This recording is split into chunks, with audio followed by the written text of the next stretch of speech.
Et nous retrouvons maintenant Romain Petitjean de l'Institut Iliade.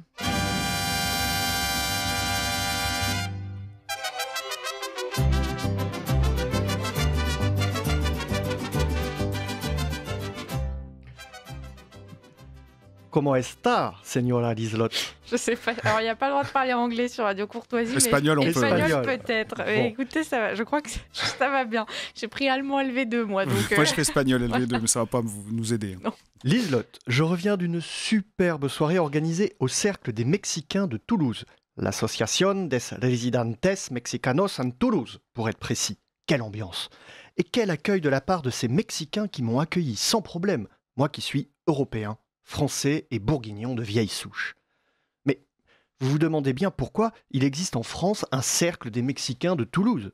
Moi oui. Écoutez, j'avoue que c'est surprenant, mais attention, vous ne risquez pas d'être au bout de vos surprises avec cette chronique. Encore grisé de leur incroyable tequila, je me suis quand même penché sur ce type de groupe et de cercle présent en France. c'est-à-dire, il y en a tant que ça, Romain? Oui, c'est ce qu'on appelle des lieux et groupes affinitaires. Et c'est très bien encadré par la législation de la République française. On en retrouve d'ailleurs une grande partie sur le site ASOCE, A2SOCE, qui a d'ailleurs une section amicale de personnes originaires d'un même pays. Vous pouvez très facilement en découvrir des centaines. Par exemple, l'ACAR, l'association culturelle et amicale roumaine. Cette jeune association du Rincy vise, je cite, à la promotion de la culture traditionnelle de la Roumanie. Musique, danse, langue, chant, costume, cuisine et également de favoriser la solidarité, l'amitié et les loisirs de ses membres natifs roumains ou ayant des attaches familiales ou affectives. Ou bien encore l'association des Africains de Vendée, qui cuisine un très bon mafé, Liselott.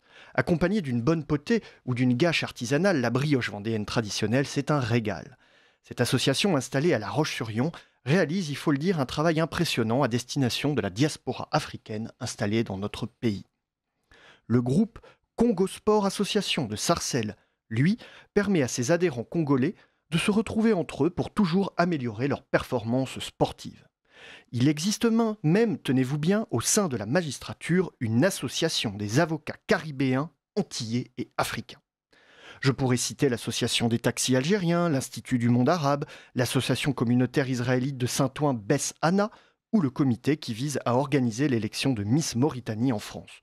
Ou bien sûr, le Cercle Europa, un lieu parisien qui fait des conférences sur la civilisation européenne.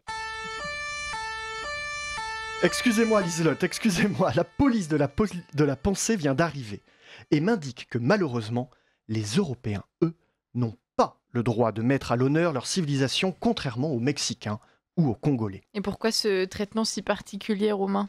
Un mystère, Liselott. D'autant plus que les Mexicains de Toulouse, eux, se retrouvent régulièrement dans la joie et la bonne humeur. Il est pourtant tout à fait légitime, logique et banal que les Européens puissent promouvoir leur vieille civilisation sur leur propre terre, non? Un mystère sur lequel l'Institut Iliade a en partie levé le voile, car figurez-vous que cet institut de formation à l'histoire et à la géopolitique vient d'être convoqué par la brigade de répression de la délinquance à la personne de la police judiciaire de Paris.